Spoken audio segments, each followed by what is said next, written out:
제 왼쪽 끝에서부터 국민문화재연구소의 임형진 선생님이십니다.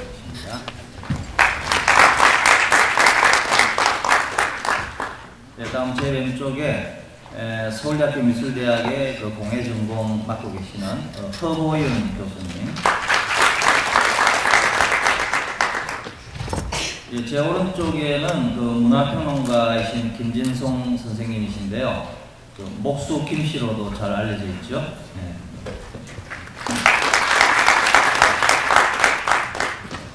예, 다음 저 오른쪽 끝에는 박원숙 선생님이시고요.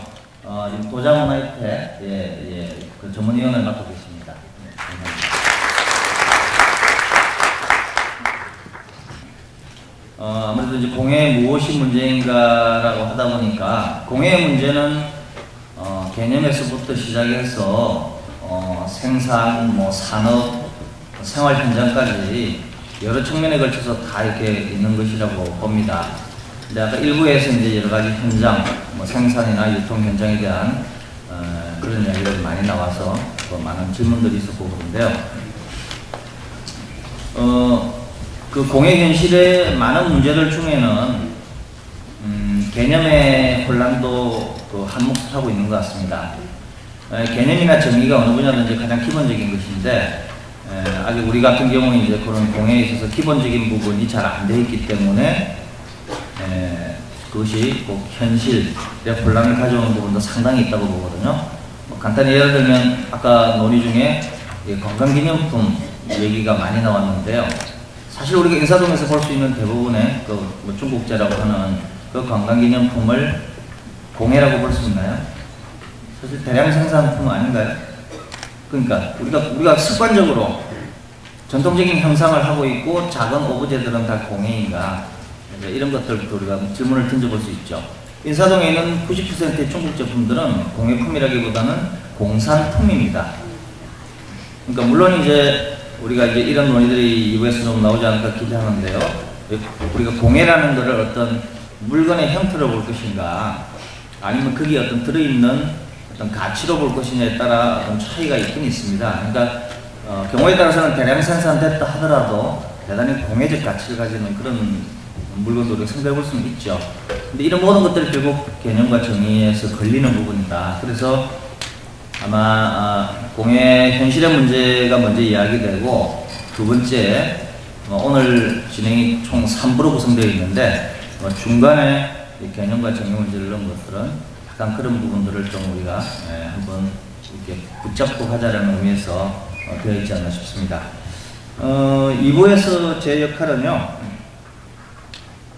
이 자료에 보시면 간단한 그 발제문이랄까요? 있습니다. 충철되어 있는 자료를 보시면 되는데요. 2부에서 제 역할은 제가 무슨 공예 개념을 정리하는 것은 아니고요. 거기에 대해서는 이제 오늘 나오신 토론자 네 분이 각기 나름대로 이제 공예 정의를 제안해 주실 겁니다. 저는 아마 제 역할은 이제 오늘 기대되는 또는 네 분들이 아마 제시하실 그런 공예 개념들을 이해하기 위한 어떤 기본적인 틀이라 그럴까요? 저 나름대로 짜본 그런 틀이에요. 그러니까 우리가 공예를 이야기할 때 공예란 무엇인가라고 할 때 수백 가지 답이 있을 수 있습니다.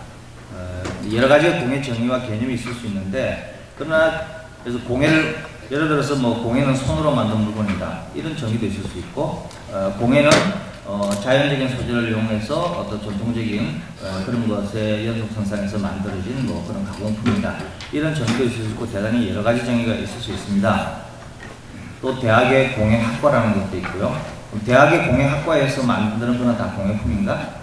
예를 들면 이런 문제. 이런 여러 가지가 있는데, 이제 그래서 공예 개념을 이해하기 위한 어떤 기본적인 틀거리라고 할까요? 그런 것을 이제 저는 제안을 하는 겁니다. 그래서 제가 볼 때 크게 세 가지 청의를 제안을 했습니다. 그래서 공예 개념을 저는 이제 중층적으로 접근해야 된다. 하나의 청의가 아니고 여러 청의가 있다. 라는 말씀을 먼저 드리고요. 그래서 제가 공예 개념을 논하기 위해서 설정한 청의는 크게 세 가지인데요. 하나는 이제 공예 가치라고 하는 거고요. 공예 가치란 말이 좀 아직은 낯설 겁니다. 근데 저 역시도 수많은 공예들, 아까 말씀드린 인사동에서 팔리는 그런 건강기념품에서 시작해서 대한민국 공예대전에 출품되어 있는 과연 저게 공예인가 아닌가 갸우뚱스러운 그런 오브제에 이르기까지 공예라고 불리는데, 과연 이런 것들을 꿰뚫는 또는 포괄하는 그런 것이 가능한가에 대해서 한 모색으로서 몇 가지 개념을 제시해보겠습니다. 첫 번째는 이제 공예 가치. 공예 가치라고 하는 것은 비가시적인 거죠. 눈에 보이지 않는 겁니다. 말 그대로 가치입니다. 가치를 중심으로 이렇게 공예를 볼 때 공예에 대한 이해가 상당히 좀 달라질 거라고 봅니다. 그래서 공예 가치라고 하는 것의 핵심은 공예적인 것 또는 공예성, 이런 말 잘 쓰지는 않지만 이것도 제가 만들어 본 말인데요. 우리가 무슨 성이라고 하잖아요, 그죠? 그런 것처럼 공예성, 영어로 하면 뭐 크래프트니스라는 거를 생각해 볼 수 있을 것 같습니다. 그래서 먼저 공예 가치라고 하는 측면에서 공예를 접근하는 거가 있을 수 있을 것 같고요. 두 번째는 이제 공예 대상. 어쨌든 공예라 그러면 구체적으로는 공예품이잖아요. 아까 예술 이야기로 나왔지만 뭐 예술이 무엇이냐 참 복잡한데 구체적으로는 예술품이 있는 거죠. 즉 대상, 구체적인 대상, 오브젝트가 있는 겁니다. 오브젝트를 어떻게 설정할 것이냐, 뭐 전통공예냐, 현대공예냐, 미술공예냐, 산업공예냐, 수출공예냐, 이런 모든 것들이 결국 공예품의 종류들이라고 볼 수 있는데, 거기에 대한 분류. 그래서 오늘날 물론 이제 공예 대상은 시대마다 달라질 겁니다. 다만 이제 문제가 되는 것은 오늘날 우리 시대에 역사적으로 이렇게 전성되어 오는 것들도 있고, 또 과거로부터 현재까지 이어지는 것들도 있고, 또 과거에 없었으나 현대에 가까운 시기에 만들어지는 공예들도 있을 거고, 이런 다양한 공예들을 이렇게 계열화해 본다. 계열화해 보는 것가 참 저는 필요한 작업이라고 봅니다. 그래서 오늘 아까도 얘기 나왔지만 당장 전통공예가 뭐냐, 무엇이 전통공예입니까? 간단한 문제가 사실 아닙니다. 거기에 대한 논의들이 좀 필요하다는 생각이고요. 세 번째로는 흔히 간과하지만 또 중요한 거, 빠뜨려서는 안 되는 것 중에 하나가 공예 제도입니다. 제도. 우리를 공예라는 걸 자꾸 공예를 물건의 차원으로만 보는데 그것만으로는 충분치 않습니다. 공예를 인식하고 정의하는데, 다시 말해서 공예라는 게 다양한 사회적인 제도로 존재해요. 어쨌든 그죠? 이따가 말씀 나오겠지만 뭐 무형문화재 제도라든지 대학에 공예학과가 있습니다. 구체적으로 공예 디자인 문화진흥원도 있고요. 즉 어떤 제도로서 지금 존재하는 이런 것들을 우리가 또 봐야 한다는 거죠. 제도가 내용을 만들어내는 것도 상당히 많지 않습니까? 그래서 이런 부분도 우리가 함께 봐야겠다. 저는 그동안 공예 논의가 너무 한 가지 측면에서만 접근하지 않았나. 그래서 지금 저의 제안은, 제가 이제 좌장으로서 오늘 때는 첫 제안은 우리가 공예라는 것을 이야기할 때 가치의 차원, 또 어떤 대상의 측면, 또 제도의 측면을 좀 중점적으로 좀 입체적으로 볼 필요가 있지 않겠는가, 그 말씀을 드립니다. 아마 오늘 네 분 토론자께서는 각기 제안하시는 공예 정의나 개념이 이 제가 제안드린 틀을 갖다가 관통하는 정의도 있을 수 있고, 이 중에 어떤 한 청의에 초점을 맞춘 것도 있을 거예요. 좀 그래도 된다고 봅니다. 다만 우리가 이런 뭐라고 할까요, 스트럭처를 알고 또 이렇게 매핑을 알고 개념을 이해하는 것이 대단히 중요하다는 겁니다. 어떤 분은 공예의 개념을 가치의 차원에서 이야기하고 있고, 어떤 분은 공예의 개념을 제도의 차원에서, 나 대학, 우리가 농담에 그런 말이 있어요. 우리나라 미대 서양학과 나오면 그 사람이 평생 그림 안 그리고 농사를 지어도 서양 화가라고 불려요. 이런 거. 해학과 나왔기 때문에 화가다? 그렇게 볼 수 있나요? 예를 들면, 그러니까 서로 이제 공예를 보는 것이, 그러니까 공예를 얘기해도 전혀 다른 측면에서 이야기하는 것들이 참 많습니다. 그러다 보니까 우리가 논의가 잘 안 되는 부분이 있거든요. 그랬을 때 우리가 조금은 그거는 지금 제도의 차원에서 말하는 거다, 요거는 공예 가치의 차원에서 이야기하는 것이다를 좀 구분하면 조금 이제 앞으로 저희가 이제 공예 논의 또 정책을 수립하는데 좀 효과적이지 않겠는가 해서 제가 드린 말씀입니다. 이제 제가 뭐 요 정도 말씀을 드리고요. 이제 나머지 네 분의 말씀을 들으면 되는데요. 토론자분들이 다 지금 여기 토론자 자료라고 있죠. 여기 보시면 또 간단한 토론문들을 제출하셨기 때문에 이걸 참고해서 보시면 될 것 같고요.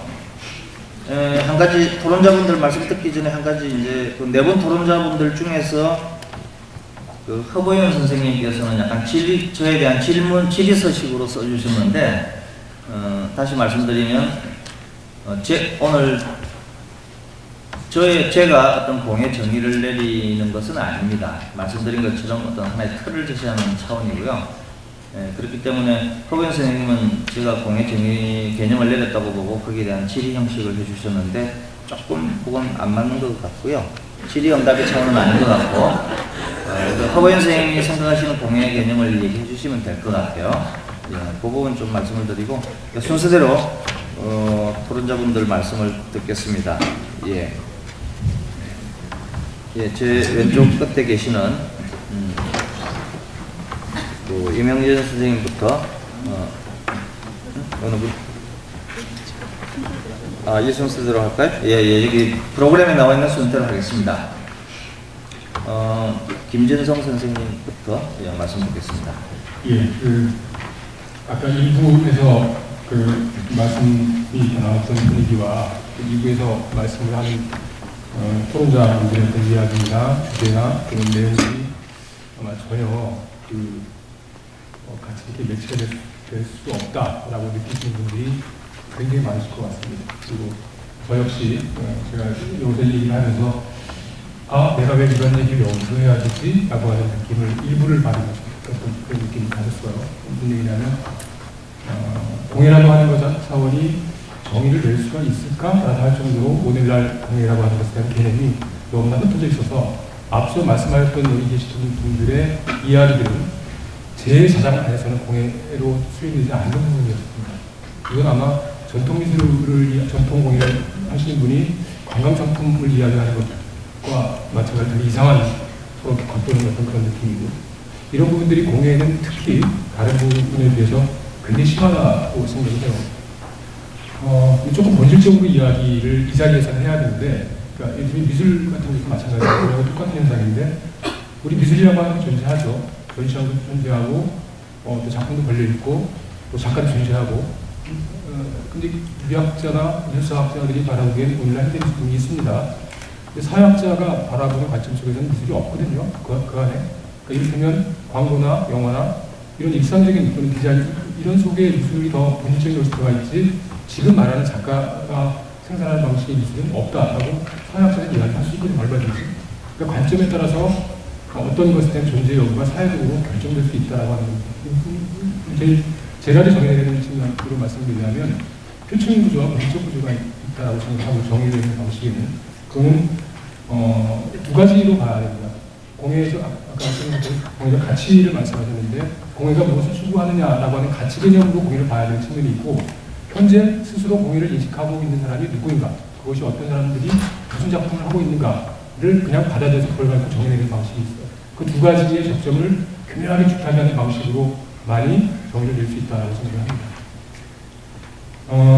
첫 번째 공예를 정의되는 이유가 있죠. 그 이유는 아마 공예가 만약 예술이라고 하는 문화적인 거라고 하면, 공예라고 하는 것이 이 사회의 문화적 현상을 반영하는 어떤 것이다. 또 그런 것들이 평가 해석의 대상이 돼야 된다. 어떤 텍스트가 돼야 된다라고 하는 거죠. 이것은 이를테면 문학이라고 하는 것 자체가 문학 자체를 분석하는 것이 아니라 문학을 통해서 이 사회 문화를 분석할 수 있는 텍스트가 되어야지 문학이라고 하는 것 존재할 의미가 있거든요.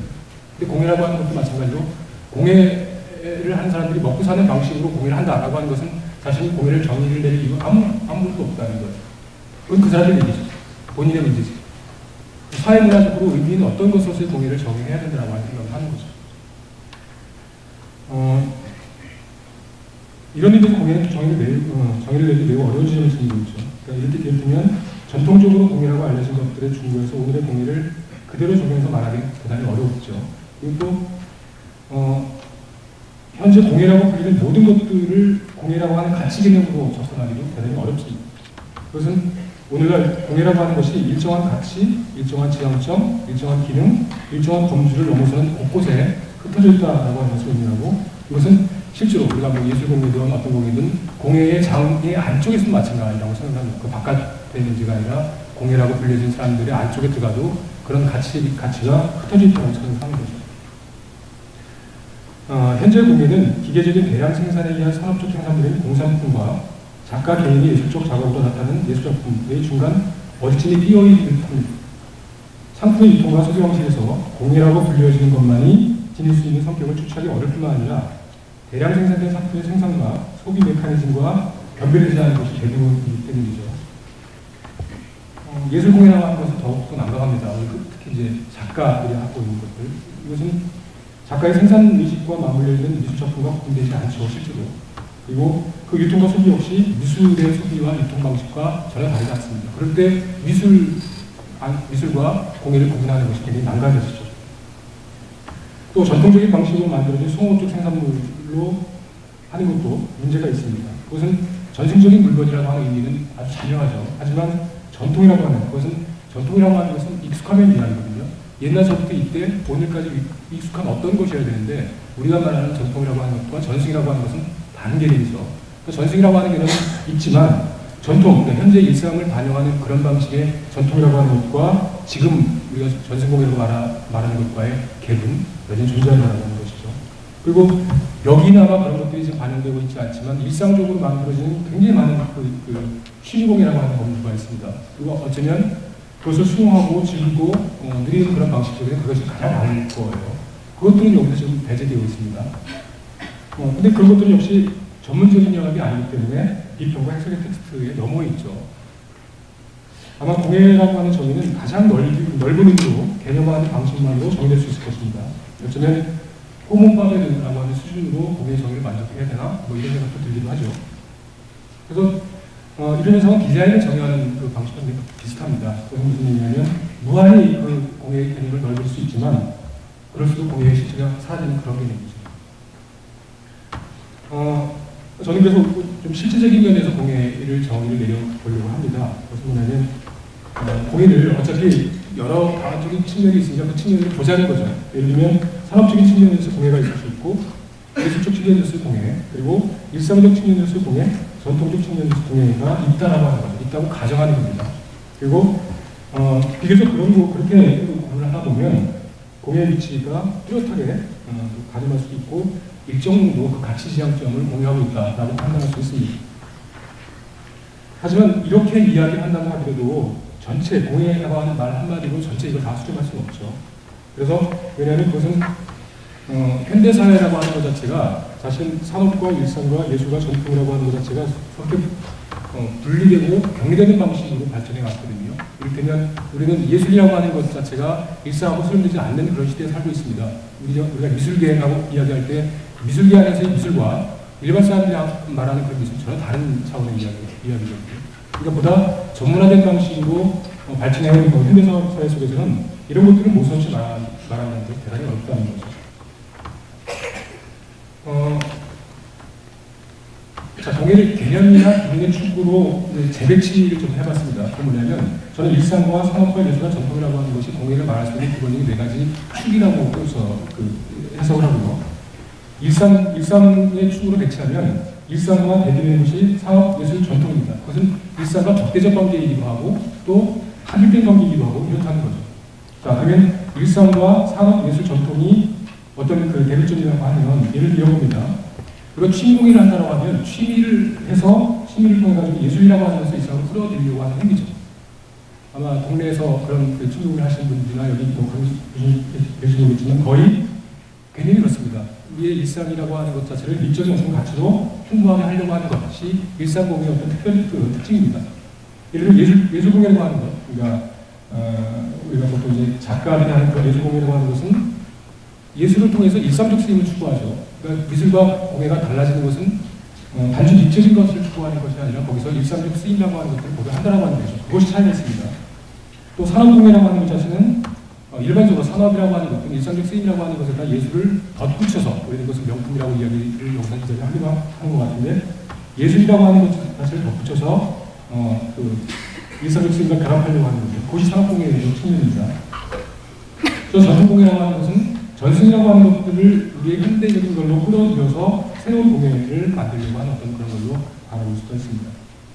말하자면 공예는 각각의 대립되고 분리된 영역을 통합하는 매개적 역할을 진행하는 한 그런 한에서 그 가치를 재발견할 수 있다는 거죠. 무슨 말씀이냐면 바로 일상과 산업과 예술과 전통의 어디 한 자리에 공예가 있는 것이 아니라 그 사이사이를 매개하는 방식으로만이 공예가 존재해 왔다는 거예요. 실제로. 그러니까 일상 속에서 공예는 존재하지 않았고 산업 속에서 공예는 존재하지 않았어. 일상과 산업을 매개하는 거, 산업과 예술을 매개하는 거, 예술과 전통을 매개하는 거, 또는 전통과 일상을 매개하는 거. 네 가지의 축으로 12가지 어떤 관계함이 만들어지는데 그 관계함이 다 각각의 공예라고 이야기해왔던 거고, 그러니까 공예를 한마디로 정의하기가 굉장히 어려웠다라고 하는 거죠. 그것이 아마 현재 오늘날 공예라고 하는 것 자체가 공예 산업 자체가 어떤 중심점을 잘 갖지 못하는 이유이기도 하다고 생각합니다.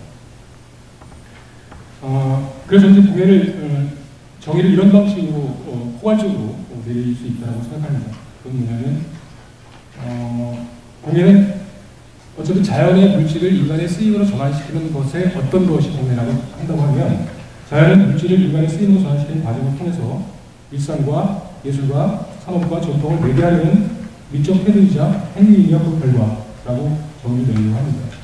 혹시 이런 식의 정의라고 하는 것이 대단히 포괄적이기도 하고 또는 굉장히 여러 가지 각도로 해석될 수 있는 측면이 있다라고 하는 것도 저는 받아들입니다. 하지만 지금 현재 제가 아까 처음에 일부에서 말씀드렸던 토론했던 그런 주제에서 제가 공예의 본질을 발견을 잘 못하겠다라고 말씀드린 것은 아마 여기 계시는 모든 분들이 어떤 관점을 통해서도 공예를 정의를 내릴 수는 없다라고 저는 생각합니다. 그것은 그만큼 공예라고 하는 것은 하나의 관점으로 고집해서 바라본다고 하면 정의가 되는 것이 불가능하기 때문이죠.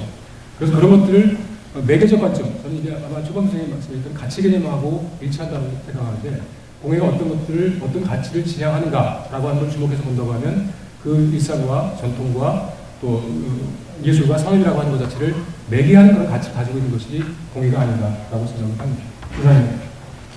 네, 감사합니다. 예, 말씀 잘 들었는데요. 그 김준호 선생은 이제 공예 개념에 이렇게 통약 일단 불가능성이라고 할까? 공예점을 정의하는 것의 어려움을 일단 지적을 하시면서 우리가 그럼에도 공예를 정의한다면 그것은 오히려 차라리 어떤 특정 대상이라기보다는 매개 개념으로 봐야 되지 않느냐. 그러면서 이제 우리를 둘러싸고 있는 여러 청이들, 뭐 예술, 일상, 산업, 전통 그런 우리가 공예와 관계되는 굉장히 중요한 개념들이죠. 예술, 일상, 산업, 전통이라고 하는 것들을 어떤 예술을 대상으로 한 예술공예, 산업을 대상으로 한 산업공예가 있다라기보다는 그것들 간의 어떤 관계항 속에서 매개하는 것으로서 우리가 공예를 얘기할 수 있지 않겠느냐 그런 말씀을 하셨습니다. 어떻게 보면 상당히 좀 얼핏 이해하기 어려울 수도 있는데 현대사회에서 공예의 구조를 갖다가 우리가 이렇게 고정시키지 않고 그 본질을 가치적인 측면에서 접근할 때에는 굉장히 새로운 시각을 제공해주는 그런 개념이 아닌가 싶습니다. 말씀 잘 들었고요. 예, 두 번째로는 오른쪽에 계시는 박원숙 선생님 부탁하겠습니다.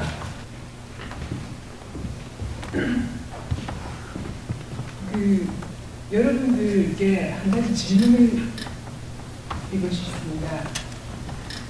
지금 한복, 한식, 한옥, 그다음 한글, 한지, 한약, 한류라는 게 요즘 하도 유행을 하니까 한자가 붙는 거 들어봤습니다. 질문입니다. 질문. 다음에서 여러분들이 공예품이라고 생각하는 것을 들어봐 주십시오. 이 중에 공예품이 있습니까? 다 공예품입니까? 아니면 다 알겠습니까? 이것을 일반화시킵시다. 음식이라든지 그런 걸로 일반화시켰을 때 여러분들은 적어도 공예품이라는 게 어떤 걸 공예품이라고 하시겠습니까? 일단 뭐 답은 나와버렸는데 한복이나 한지는 적어도 공예품류에 속하는 명목입니다. 그런데 요즘 디자인과 관련해서요, 한옥이라는 것도 공예에서 얘기를 하게 많이 회자합니다. 단지 이야기를 들어봐 주십시오. 그래서 한옥이라는 것이 공예품으로 성립이 될 수 있는지 없는지는 마지막에 여러분들이 판단해 주시기 바랍니다. 우선 여기서 중요한 것은요, 오감이 있습니다. 살아있는 인간은 오감을 가지고 있다고 정의를 할 때, 여기서 고른 거, 이걸 두 개를 골랐던 거를 여러분이 동의를 해주신다면 이 공통점이 뭡니까? 이 오감 중에서도 특히 시각하고 청각에 의존한다는 겁니다. 물건이라는 것입니다. 공예품은 물건으로서 성립을 하는 것이지 그 이상도 그 이하다라고 생각을 합니다. 그 다음에 이런 것들을 인공적으로, 천연적인 건 공예품이 아닙니다. 단지 거기에 우리의 기술을 가하고 능력을 가했을 때 그걸 조형이라고 하는데요. 그 조형된 물건일 때만 공예품이 될 수 있다고 생각을 합니다. 그래서 다시 말하자면요, 그러한 사람들이 손으로 만든 것 중에서, 조형물 중에서 실용적인 것을 우리는 공예품이라고 왠지 찍더라 이겁니다. 이런 기준으로 여러분들은 적어도 동그라미, 빨간 동그라미 침 2개를 뽑을 수가 있는 겁니다. 이게 우리가 일반적으로 생각하는 공예입니다. 물론 한국은 굉장히 많습니다만은 한자, 한류가 하도 유행하길래 한자가 잘 들어서 익숙한 걸로 예를 들어봤습니다. 그 다음에 봐주시기 바랍니다. 이거 뭡니까? 굉장히 익숙하시죠? 그런데 이게 뭡니까? 이렇게 나를 봤을 때 이게 뭐냐고요? 네? 아, 그렇게 나오시군요. 기타까지 합해서 뭐냐면요, 한국공예협동조합에서요, 공예문화사업의 현황이라고 해서 1999년에 출간한 출판물이 있습니다. 한국공예협동조합에서 공예분류라고 해서 분류한 것입니다. 이게 한국산업, 공예산업 분류체계의 근간이 되고 있습니다. 지금 디자인까지 붙은 진흥원의 전신 공예진흥원에서 어떤 식으로 분류를 했냐면요, 2003년에 이 동그라미 층, 그 항목으로 분류를 하고 있습니다. 그 다음에 2003년이죠. 그 다음에 통계청에서요, 산업분류 통계를 합니다. 이 통계 안 잡히면 이건 산업이 아닙니다. 그 통계청에서 이렇게 통계를 잡을 때는요, 여기에는 보석 항목이 빠집니다. 여러분들이 굉장히 잘 아는 것 같지만 우리의 법제적으로는요, 분류가 이렇습니다. 그래서 우리는 그걸 다시 한번 확인을 해 가야 된다고 생각을 합니다. 이 분류들은요, 적어도 어떤 일반적인 공예 개념을 토대로 이렇게 분류가 되고 있는 겁니다. 그런데 문제는 여기서 아까 말씀하셨죠. 이거는 공예품 원료로서 나누고 있습니다. 그렇죠? 그 다음에 중요합니다. 원료라는 것은 주로 천연 자원이죠. 그죠? 그 다음에 자원이라고 했을 때는요, 이 원료들은 산지가 있습니다. 그래서 지방 토산품이라든지 전통공예라고 소위 불리는 것들은 지방에 뿌리를 둔 것이 많습니다. 이렇게 오늘 물려준 것입니다. 그래서 천연 자원이라는 거, 그 다음에 산지가 있다는 것은 대단히 중요한 개념이라고 생각을 합니다. 결국은요, 이거는 뭐 제 정의가 아니라 여러분들이 지금까지 얘기를 정리를 해주신다면 이렇게 정리를 할 수 있을 겁니다. 주로 특정 지역에서 사용하는 천연 원료, 천연이 아닐 수 있습니다만 요즘은 실용품을 제작하는 일 또는 그 결과물입니다. 공예라고 할 때는 일입니다. 공예품이라고 할 때는 그 결과물입니다. 그 다음에 주된 부분을 원료 가공에 알맞은 천연 소재는요, 굉장히 중요한 부분이 있습니다. 기계로 목판을 자르는 거 하고요, 목수가 톱으로 자른다 또는 다른 손으로 뭔가를 가공을 할 때는요, 그 천연 소재가 주는 느낌이 다릅니다. 그래서 기계로 같은 디자인을 기계로 만든 것과 손으로 만든 것이 달라질 수밖에 없는 거는요, 손으로 체감을 하기 때문에 그 성질에 따라간다는 것입니다. 그래서 대단히 그 선작업이라는 것이 중요할 수밖에 없습니다. 그래서 어떤 주된 부분을 원료 가공에 알맞은 세밀한 수작업으로 제작하는 일 또는 그 결과물이라고 말할 수가 있습니다. 그 다음에 이거는 가장 일반적인 정의입니다. 실용품의 미술적인 의장을 가하여 기능성과 아름다움을 융합시키는 일 또는 그 결과물인데요. 사실은 디자인이라는 개념이 여기서 부딪힙니다. 원래는 의장이라든지 장식이라는 의미로 디자인이라는 단어를 찾을 수가 있죠. 그런데 현대 시각 디자인, 그 다음에 인테리어 디자인, 기타 등등 디자인이 나오게 되는데 그 디자인은 대체로 3번의 정리와 중복이 될 수가 있습니다. 그래서 우리는 공예와 디자인 맨날 헷갈리는 거죠. 어쨌거나 어디까지나 이 세 가지 항목은 실용성을 중시하고 있습니다. 그 다음에 이 부분, 실용성이라는 부분에서 감상을 주 목적으로 하는 미술품과는 대결이 돼야 된다는 겁니다. 완전히 구별을 하고자 합니다, 저는. 그 다음에 오늘날 양자의 관계는 모호하니까 이런 토론의 자리가 있는 거겠죠. 그러면은 모호하지 않도록 하기 위해서는 어느 정도 기준이 잡혀야 한다. 그 부분에 대해서 제가 생각하는 부분 말씀드리겠습니다. 우선 이런 끼가 있다고 생각을 할 때 쓰임새가 많으냐 강하냐 적으냐에 따라서 나누고자 합니다. 그 쓰임새 중에서는 그 실용성, 만지다, 촉감을 중시하는 부분이 있고 그 다음에 보다, 감상을 중시하는 부분이 있습니다. 그렇게 해서 실용성 중에서 만지다, 사용한다는 것을 아주 중시하는 부분을 공산품이라고 합시다. 이거는요, 아름다움이라든지 관계가 없습니다. 쓰임새가 있으면 되는 겁니다.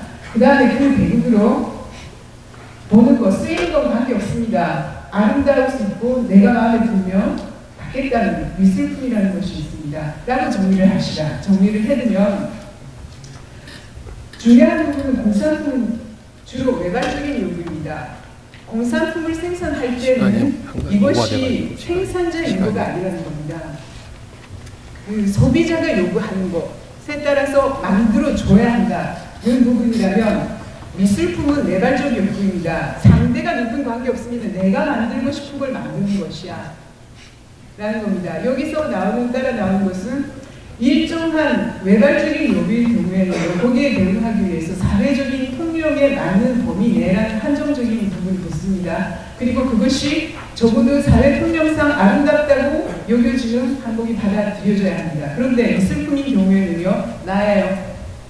너는 필요 없습니다. 내가 표현하고자 하는 감정과 사상이 있다면 그것이 상황으로 봤을 때 추악할지라도 그것을 통하게 할 수 있는 것이 미술품의 영역이라고 생각을 합니다. 그 다음에 주로 공산품은 무명성입니다. 상대가 원하는 것을 만들어야 하기 때문에 이름을 새길 필요가 없습니다. 그러나 나를 주장해야 되는 미술품은 나를 주장하기 위해서 반드시 이름이 필요하다는 겁니다. 그 다음에 여기서요 이제 스펙트럼이 나옵니다. 자, 공예라는 것을 그러한 공산품과 미술품 중간에 둡시다 라고 했을 때 그러면 공예품의 범위는 넓습니다. 그러면 미술품에 보다 가까운 쪽을 미술공예라는 말이 있거든요. 그걸로 보자. 그 다음에 또 하나가요. 이거는 이제 남의 얘기인데 누구나가 알지만 아무도 보려고 하지 않았던 세계가 있다 라는 얘기가 있습니다. 그것을 1925년에요. 야나기 문예시 민예라는 말을 했습니다. 근데 최근 군간에요. 민자가 붙으니까 어떤 분이 정리하기를 농민이 만든 것은 민예품이요 라고 얘기를 하시는데요. 민예품, 야나기 문예시가 민예라는 말을 만들었고 25년에 이게 일본 사전에 문제가 됩니다. 그때 야나기 민예라는 것은 그냥 농부가 취미로 만들어서 자기 혼자 사용하기 위해서 만든 게 아닙니다. 그래서 그런 부분들 정리를 명확하게 해가야 될 것입니다. 그 다음에 저는 그래서 여기서 외발적인 요구여야 하느냐, 그 다음에 내발적인 요구여야 하느냐라는 것으로 공예품은 외발적인 요구라고 생각을 합니다. 그래서 이후 여기에서 여러분들 머릿속에서 저와 얘기하실 때는 공예라는 개념에서 미술품은 빼주시기 바랍니다. 그리고 예술이라는 말은요, 미술이라는 것은 그 영어로 말하자면 요즘 파인아트로 쓰이고 있습니다. 그리고 예술이라는 것도 원래는 기술을 의미하는 말인데도 불구하고 우리는 예술이라고 하면 굉장히 미술적인 걸로 얘기를 하는 경우가 많습니다. 저와 대화를 하실 때는 제 공예 개념에는 예술도 빠집니다. 공예는 공예일 뿐입니다. 그 다음에 공산품은 주로 기계를 사용하고 그 다음에 미술품이라는 거 주로 수공에 가까워지는데요. 공예품은 따라서 기계, 수공 다 할 수 있다는 겁니다. 그 다음에 하나 이것을 문제시해야 됐을 거예요. 요즘은요 1인 창조기업이라는 것이 있습니다. 그러나 기본적으로요 생산을 하는 것은요 혼자서는 안 됩니다. 협업이 반드시 돼야 합니다. 적어도 죄송합니다. 장인들이 마케팅까지 다 할 수는 없는 겁니다. 그래서 협업 개념이 필요해지고 그걸 연계해주는 기반이 되어야 된다고 생각을 하고요. 죄송합니다. 오류라는 것은 아까 종이 첫 번째에서 나오는 오류는 공예품의 소재로 미술을 하는 오류가 요즘 팬대하고 있다라고 생각을 하고요. 두 번째는 공예의 수공성만을 너무 강조한다. 기계를 사용해도 괜찮습니다. 주된 부분이 수공성인데 공예라고 할 수 있다고 생각을 합니다. 그 다음에 세 번째 정리에서 하는 것은 개인주의적인 개성이나 창의성이 강조된다. 이건 작가에게 강요하는 것이지 공예가에게 강요하는 것은 아니라고 생각을 합니다. 그 다음에 저는 공예품에 가장 밑바탕이 되는 건 산다는 거, 우리가 살고 있다는 것이 중요하다고 생각을 합니다. 사는 우리의 모습을 지켜보십시오. 사는 우리의 모습을 지켜보면 우선은요, 필요한 물건들이 있었던 걸 자급자족을 하고 관예수공업이 됐을 겁니다. 그런데 근대화가 되면서 일단은 미술품 쪽에서는 르네상스 이후를 얘기를 하는데 그것이 1800년대 이후에 굉장히 강해졌습니다. 나를 쳤습니다. 개인이라는 걸 강조하게 됐고요. 거기에서 미술품 개념이 분화를 합니다. 그 다음에 공산품은요, 1851년 런던 만물 박람회 때요. 너무나도 영국의 제품이 조합했습니다. 존 러스킨 나옵니다. 그 다음에 위리엄 모리스 나옵니다. 그렇게 해서 근대 디자인의 개념이 여기서 싹틉니다. 그래서 이때부터 옛날에 쓰던 디자인하고 근대 디자인의 개념이 바뀌게 되는 겁니다. 그런데 이것을 생각할 때 전체적인 것이 공예였습니다. 그것이 이 분화가 이루어지면서 축소됐다고 저는 생각을 합니다. 그 다음에 공예는요, 아무리 공예를 말해봤자 소용없다고 생각합니다. 저는 물건으로서 승부를 걸어야 한다고 생각합니다. 물건으로 공예를 평가해야 된다. 그것이 진정한 것이라고 생각합니다. 작가 이름도 필요 없고요. 그 사람이 만들어낸 물건으로 가지고 평가를 받았을 때 공예는 당당할 수 있다고 생각을 합니다. 근데 그것은 일상생활을 아름답게 하는 것들입니다. 근데 이것은 시간이라는 그 예제가 있어서 현재성, 우리가 지금 여기서 쓰고 있는 그런 물건들이 공예품입니다. 그런데 그것을 다시 그 시대적으로 거슬러 올라가면 과거에는요, 우리의 선조가 그때죠. 그때 여기서 썼던 겁니다. 한반도에서 썼던 겁니다. 미래성으로 갑니다. 미래는요, 우리의 후손이 여기서 그 미래에 쓰게 되는 것이라는 겁니다. 그래서 바뀌지 않는 것은 사용하는 우리입니다. 한국 사람이라는 정체성과 그 다음에 한반도라는 천연자원의 산지가 되는 한반도라는 지역성이 전제가 됩니다. 그런데 바뀐 것이 있죠. 시간입니다. 우리가 공통된 것이 연결될 때 그것을 전통이라고 생각을 합니다. 그리고 여기서 달라지는 것은 시간인데요.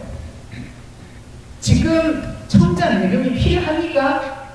전통공예가들이라고 말하는 사람 천자 매력 만듭니다. 그거 팔리겠습니까? 안 팔리죠. 왜냐하면 쓰임새가 없으니까요. 공예품은 쓰임새가 일단. 그렇지만 왜 천자 그게 중요할까요? 기술입니다.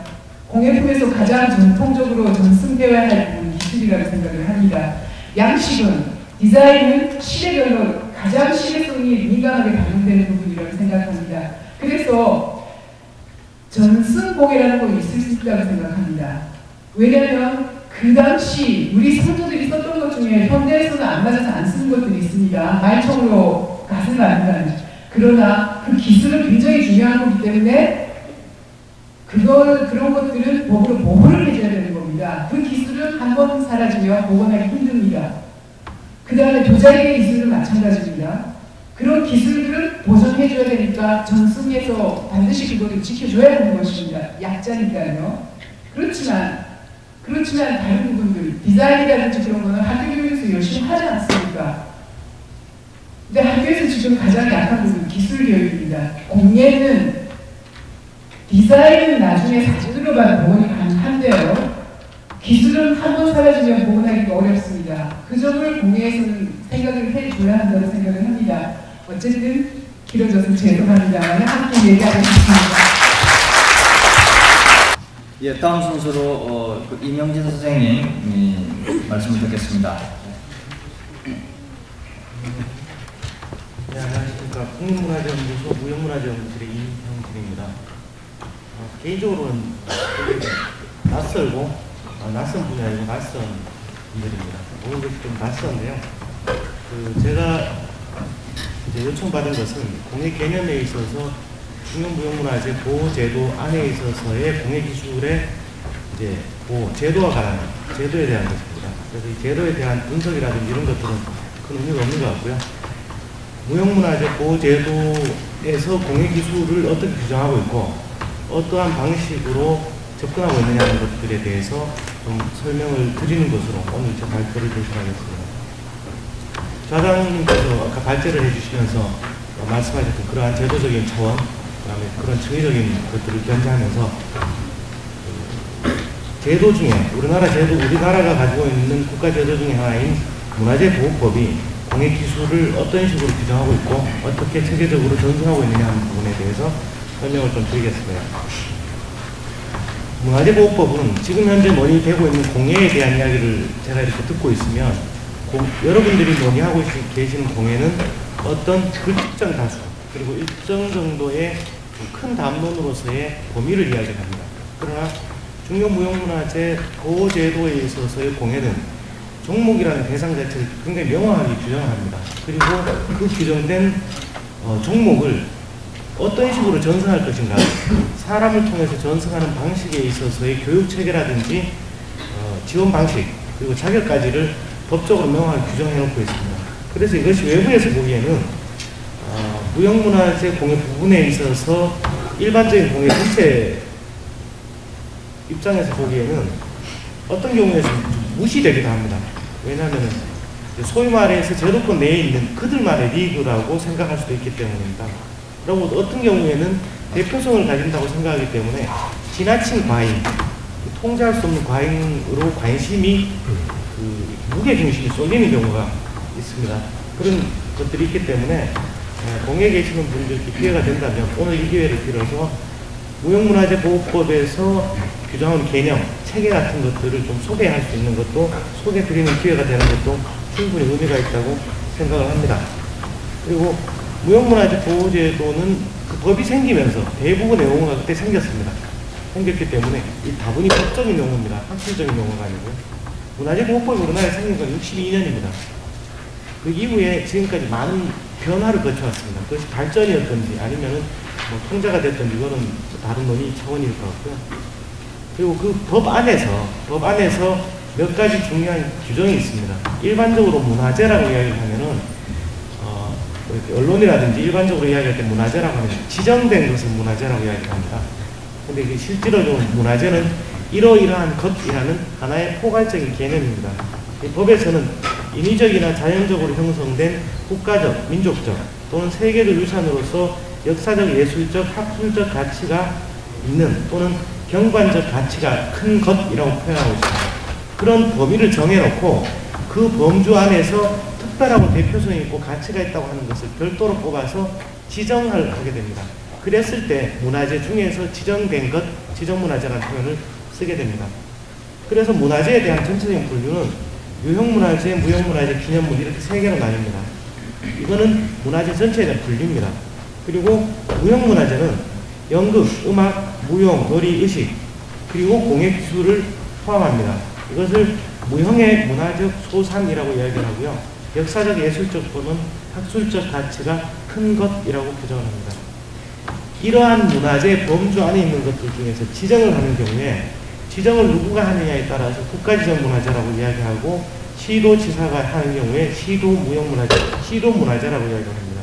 그래서 유형문화재인 경우 국가가 지정하면 국보하고 보물이라는 말이 앞에 붙게 되고요. 시도 지정인 경우에는 시도 유형문화재라는 말이 붙습니다. 서울시 유형문화재 제1호 이런 식으로. 그럼 무형문화재인 경우도 국가지정인 경우는 중요무형문화재입니다. 일반적으로 언론에서도 국가지정 중요무형문화재라고 이야기하는 건 역전압하고 똑같은 표현입니다. 그러니까 중요무형문화재라고 하면 국가에서 지정한 중요무형문화재, 무형문화재 범주 안에서 특별하다고 생각해서 국가가 지정한 것이라는 뜻입니다. 그래서 중요무형문화재 제1호 종묘제례학 이렇게 이야기하면은 무형문화재 중에서 특별하게 중요하기 때문에 국가에서 지정하는데 첫 번째로 지정하는 것이라는 뜻입니다. 그 첫 번째라는 것은 중요도의 우선이 아닙니다. 순서입니다. 지정한 순서. 그런 식으로 지정이 되고 있습니다. 그런데 이렇게 종목이 이제 무형문화재 쪽에 있어서는 지정 대상이 되는 것은 종목입니다. 다른 쪽에서는 구체적인 유물이 되겠죠. 동산문화재인 경우에는 동산문화재가 되고, 사적이거나 이러면은 그 지역 땅이라든지 뭐 이런 것들이 지정이 됩니다. 그리고 중요한 생물학적인 도래지라든지 하는 것은 또 그렇게 전형기념물로 지정이 됩니다.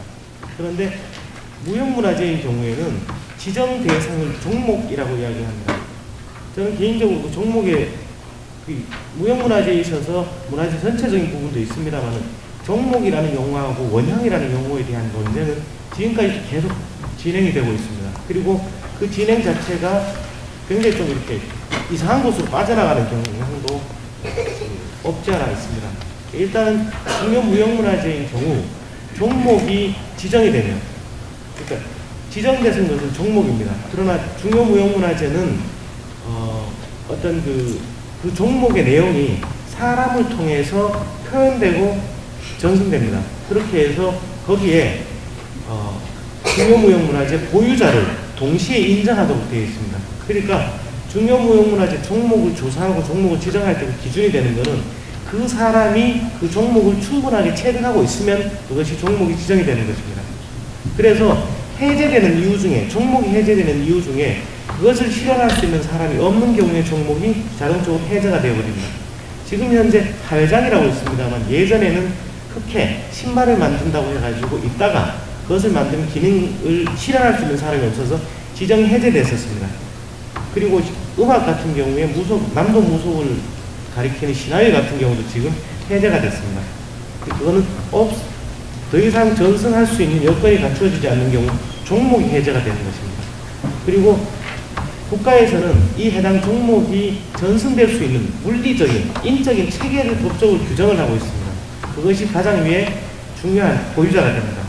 그리고 그 보유자의 전승을, 이게 이제 기예능이라고 이야기하는데, 기예능을 충분히 실현할 수 있는 사람으로서 보유자가 있고, 그 기예능을 실현할 때 보유자에게 많은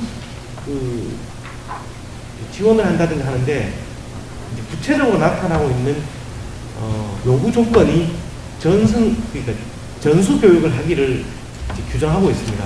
그리고 그 전수 교육을 보수하기 위해서 전수 교육 조교를 줍니다. 그래서 일반적으로 보유자라고 이야기하면, 일반적으로 이야기할 때는 인간 문화재라고 이야기하는 분들이 그분들이고요. 그리고 그분들의 전수 교육을 지원하기 위해서 전수 교육 조교가 있습니다. 전수 교육 조교, 일반적으로 그냥 조교라고 이야기하고요. 예전에는 전수 교육 보유자 후보라는 말도 썼습니다. 그리고 이런 용어의 변천이 있었기 때문에 후보, 조교, 전수교육 조교 이런 것이 전부 같은 말입니다. 그리고 보유자하고 전수교육 조교는 국가에서 인정하고 반영권자가 국가가 되는 것입니다. 그리고 지금 현재 최근에 법이 바뀌어가지고 명예보유자라는 것이 있습니다. 기예능을 실현하고 전수교육을 해야 되는 의무를 고령이거나 질병으로 인해서 그것이 실현되지 않을 때 그분이 지금까지 그 종목에 종사했던 것은 인정을 하면서 그에게 이제 명예적인 부분만을 남겨두는 겁니다. 그러면은 중요무형문화재 보유자로서는 해제된 것으로 보지만 명예보유자라는 별도의 칭호를 주게 되고요.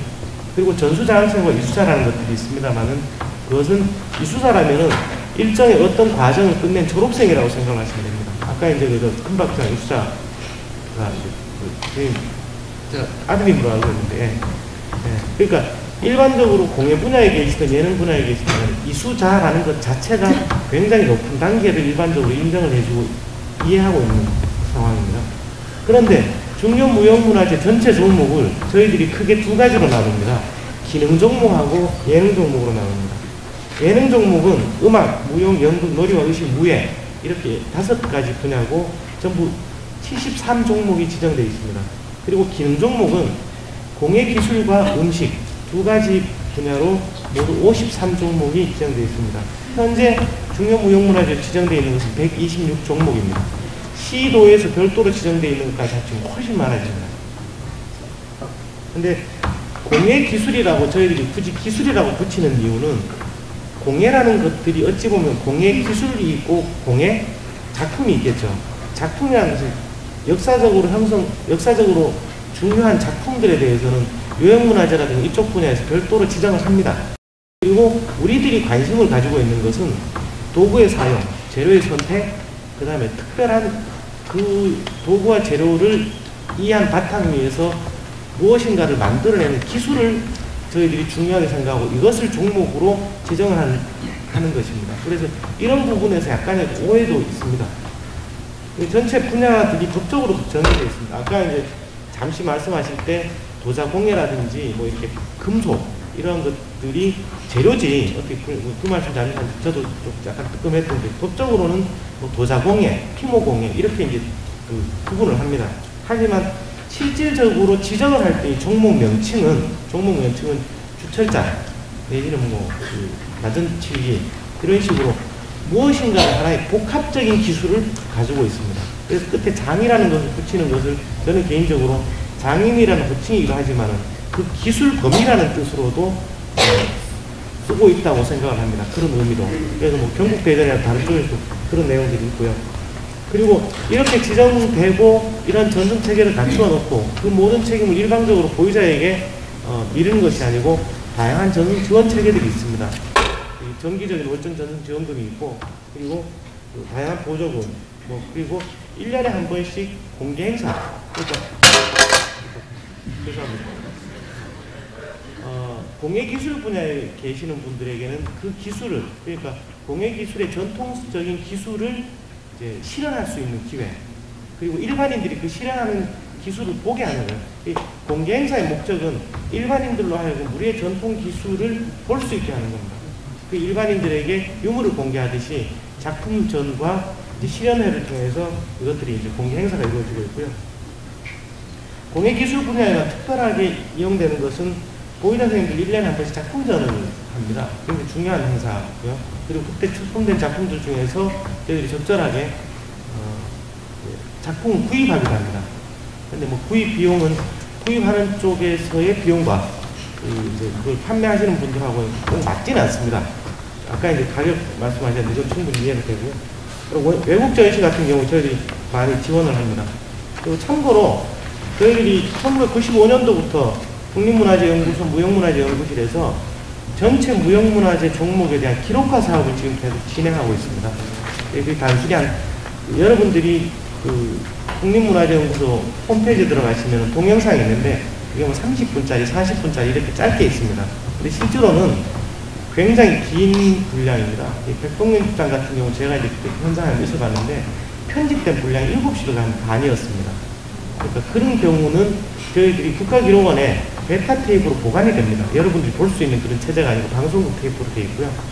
그 작업들을 하면서 이런 놀라운 작업들을 하는데 대중적인 어떤 서비스 차원에서 그것을 별도로 짧게 편집을 해서 지금 홈페이지에 올려놓고 있습니다.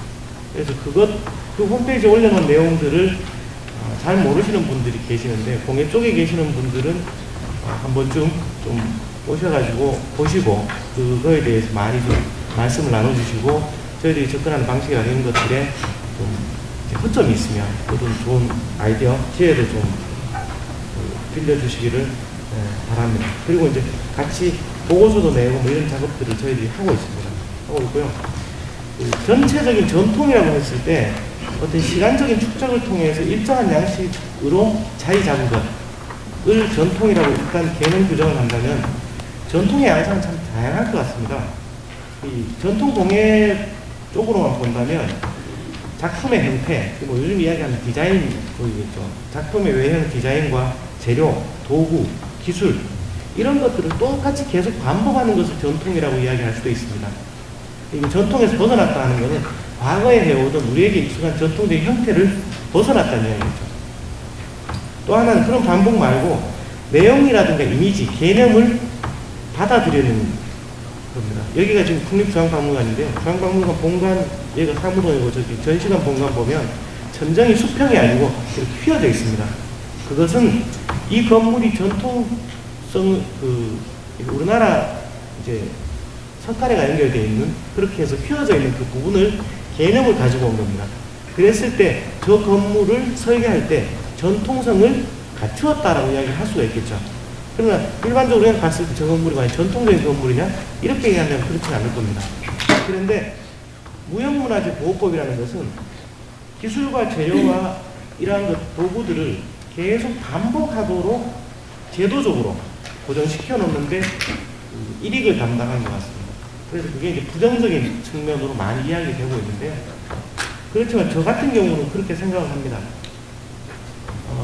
중요무형문화재에서 좀 고루하고 고집스럽게 그런 기술들을 가지고 있었기 때문에 이 기술들이 그 이후에 다른 방향으로 계속 풀어낼 수 있는 방식이 아니었을까.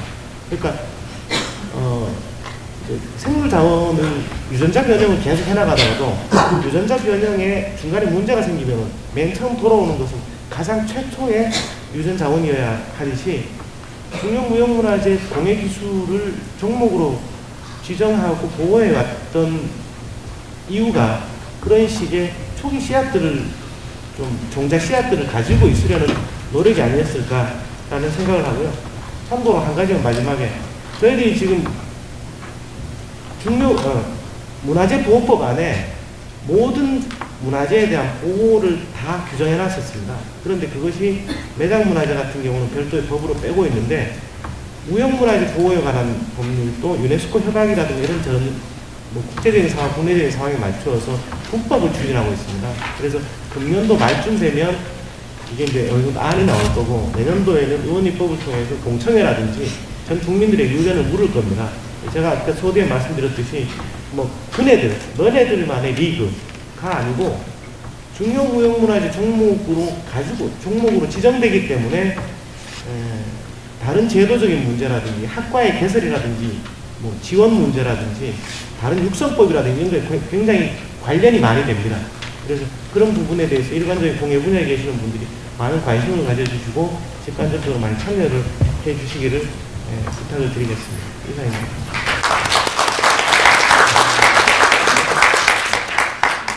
예, 이병희 선생님께서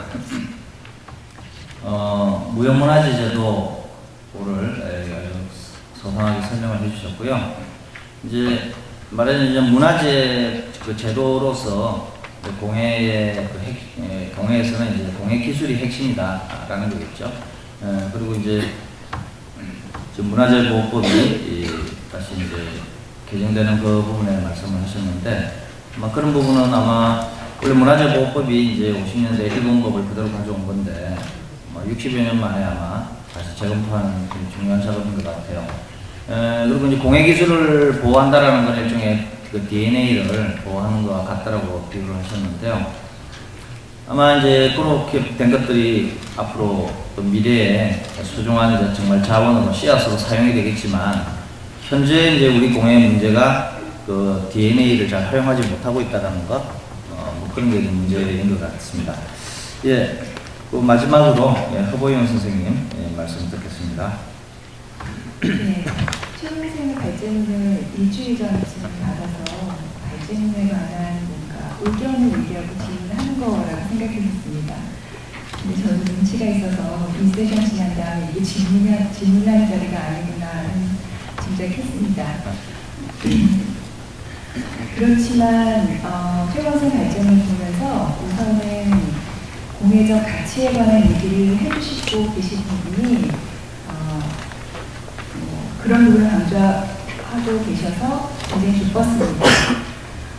공예적 가치 얘기는 어떻게 보면 그 부분 김수현 선생님은 일상과 예술과 산업과 전통의 4개 그렇게 말씀해 주셨는데요. 그런 얘기는 기존의 공예를 순수미술과 디자인의 사이 어디쯤으로 이해하고 있는 것을 좀 더 포괄적으로 문화적으로 이해하게 만들어주는 그런 내용들이라고 생각해서 그래서 이런 얘기를 들려줬으면 좋겠다 이런 생각을 할 수 있었습니다.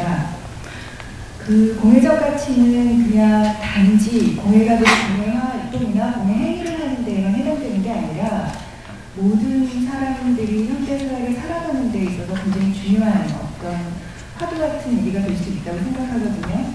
무슨 일상의 소비 활동 같은 데에서도 일회용품 사용 줄이고 줄이는 것만 해도 공예적 가치를 실천하는 일이 될 수 있다고 생각합니다. 또 생산을 할 때도 양을 추구하지 않고 그보다는 질을 추구한다면 그것도 역시 공예적 가치를 실천하는 일이 될 수 있다고 생각합니다. 결국에는 무슨 좀 거창하게 말하면 현대사회의 어떤 문화적 폐해들을 치유할 수 있는 그런 가치들이 공유적 가치에 담겨 있는 것이라고 생각합니다. 근데 그렇게 넓게 얘기해서는 진짜 공예가 뭐라고 정의내리기가 좀 어렵지 않나 생각하고, 또 공예가들한테 공예 활동을 하고 공예 행위를 하는 사람들한테 공예가 뭔지를 스스로 어떻게 그걸 생각해야 되는지를 전달하기에는 좀 미흡한 점이 있다고 생각합니다. 그런 질문을 드렸었던 것이었고요. 오늘 좀 얘기를 들으면서, 그리고 아까 1세션에 발표해 주셨던 선생님 얘기를 들으면서 뭔가 다 다른 얘기를 하고 있는 것 같지만, 그럼에도 불구하고 공예에 관한 뭔가 관통하고 있는 그런 지점들이 있다라는 느낌이 들었고요. 그게 뭐 문화재 입장이든 전통 입장이든 뭐 무슨 입장이든 간에 그런 지점들이 정리가 돼서 박 교수님 얘기하셨던 것처럼 정책에도 반영이 되고 스스로 정체성을 이해하는 데도 도움이 되어야 된다고 생각합니다. 제가 조금 그 관통하고 있는 것이 무엇인지, 특히나 공예 제작자, 공예 활동을 하고 있는 사람 입장에서 그걸 어떻게 정리해야 하는지에 관해서 조금 간단하게 한 문장으로 말씀드려보려고 하는데요. 이렇게 정리해봤습니다. 물론 이런 공예에 관한 정의들은 시대에 따라 달라질 수 있고 또 뭐 영구불변한 것 이런 것은 아니지만, 제가 말하는 정의가 제가 생각하기에는 인류의 공예 전통을 잘 대변하고 있는 얘기가 아닐까 그렇게 생각합니다. 공예 정의는 연습으로 체득한 논기술을 가지고 재료를 직접 대면하여 사물을 만드는 일이 아닌가 싶습니다. 그리고 이렇게 만들어진 사물이 공예품이겠죠. 이 말이 그냥 그러니까 공예품 생산의 관점을 생산자 입장에서 얘기하는 것이 뿐만 아니라 이 문장 안에 사실은 굉장히 중요한 아까 김 선생 말씀하신 사회문화적인 텍스트들이 담겨있다고 생각합니다. 인간이 연습으로 체득한 몸기술을 획득한다는 거, 그리고 공예에서 제일 중요한 거라고 말씀하셨던 재료를 직접 대면한다는 거, 그리고 다른 어떤 전문적인 문화나 개념이 아니라 사물, 즉 물건을 생산한다는 거, 이런 것들이 공예를 규정해 줄 수 있는 요소들이 아닌가, 그리고 그렇게 정의내려 줄 수 있지 않을까, 적어도 2011년 한국에서는 그렇게 생각합니다. 그리고 이제 이런 정의로 정의내려지는 공예 행위들을 통해서 파생되는 공예적 가치들은 무수히 많을 수 있습니다. 무슨 전통의 계승이라든가 뭐 여러 가지 가치들이 있을 수 있는데, 그런 개별적인 공예적 가치들은 사실은 공예 행위뿐만 아니라 다른 활동을 통해서도 얼마든지 성취될 수 있는 그런 예들이라고 생각합니다. 이러한 공예 정의 아래에 그 공예 항의 범주를 구분해보라면 구분하는 방식이 여러 가지가 있을 것 같습니다. 아까 재료를 중심으로 뭐 금속공예, 도자공예 이렇게 구분을 할 수도 있고요. 저희가 지금 여기 몇몇 분들은 공예백서를 같이 하고 계시는데요. 공예백서는 본인이 생각하는 이상적인 공예에 관한 얘기를 하는 게 아니라 사실 오늘날 한국 사회 현황을 보여주는 얘기거든요. 현황을 보여줄 때 현황에서 얘기하고 있는 공예 범주는 뭐 현대공예, 전통공예, 뭐 공예산업, 취미공예 이렇게 나누고 있는데요. 지금 제가 전통공예라고 말했지만 사실은 백세는 전통공예라는 말을 전순공예라는 말을 바꿨습니다. 이 말들이 제가 볼 때는 조금씩 문제가 있는 말들이었습니다. 현대공예라고 하면 현대에 이루어지고 있는 모든 공예를 현대공예라고 할 수 있을 거고, 또 반대로 전통공예라고 하면 전통이라는 게 꼭 과거의 일이 아니라 과거의 무언가를 계승해서 오늘날까지 이어지고 있는 것이라고 생각하면 또 모든 것이 전통공예일 수도 있고, 그렇게 또 공예산업이라고 얘기하면 그게 참 애매한 게 산업을 어디까지 도대체 공예를 할 것이냐, 그 굉장히 애매하거든요. 아까 말씀하신 것처럼 몇천 원짜리 관광기념품, 대량 생산되는 공산품을 공예품으로 취급할 수 있을 것이냐, 저도 최원생과 마찬가지로 그건 공예가 아니라고 생각합니다. 그리고 제가 아까 말한 공예의 정의, 인간이 정말 오랜 기간 훈련을 통해서 어떤 기술을 체득해서 재료를 직접 다뤄서 물건을 만드는데 오늘날의 금전적인 가치로 몇천 원짜리가 결코 될 수 없습니다. 그렇기 때문에 그런 어떤 공예산업이라는 말이 그냥 공방 정도의 산업체제라는 이해가 되지만 대량 생산체제의 산업을 공예라고 볼 수 있는가 하는 것도 되게 애매해서 공예산업이라는 말이 공예에 적당한가, 또 취미공예도 마찬가지죠. 취미공예 공해공주도 그런 부분이 있고 해서 그런 하위 공주들의 그런 분류를 조금 더 포괄적으로 나눠서 프로페셔널 공예, 아마추어 공예, 그리고 전승 공예를 나눠봤습니다. 프로페셔널 공예는 아까 제가 얘기한 공예 행위를 통해서 생계를 유지하거나 유지하기 위한 노력을 그러니까 지향하고 있는 경우, 그런 경우가 프로페셔널 공예가 되겠고요. 아마추어 공예는 다른 일로 생계를 유지하지만 그렇지만 공예 작업도 뭐 즐기거나 배우거나 하거나 하는 경우가 될 수 있을 것 같고요. 그리고 또 다른 방법으로 전승 공예를 분류한 이유는 조금 아까 임영진 선생님이 말씀해 주신 내용을 딱 부합하는 얘기입니다. 임영진 선생님이 유전자 보존이라고 말씀하셨는데 저는 사회생각적 관점이라고 얘기해 왔습니다. 그런 사회생각적 관점에서 기술의 보존이 필요한데 그런 전통의 기술을 가지고 계신 분들이 그걸 활용해서 생계를 유지하기가 어려운 점이 있기 때문에 가면 안 된다고 사람들이 가정에서 쓰지는 않을 테니까요. 그러니까 그런 기술들을 보존하기 위한 어떤 국가적인 장치가 필요한 측면에서 그렇게 세 가지로 분류해서 공예를 생각해봤습니다. 네, 결론적으로 공예라는 게 인간이 기술을 익히고 어떤 훈련 과정을 통해서 재료를 직접 대면해서 사물을 만드는 일인데 결국에는 이렇게 정의를 내리고 있지만 산업사회에서 양이 아니라 질을 추구하는 일, 그게 바로 이런 과정을 통한 공예의 목표가 아닌가 이렇게 생각합니다.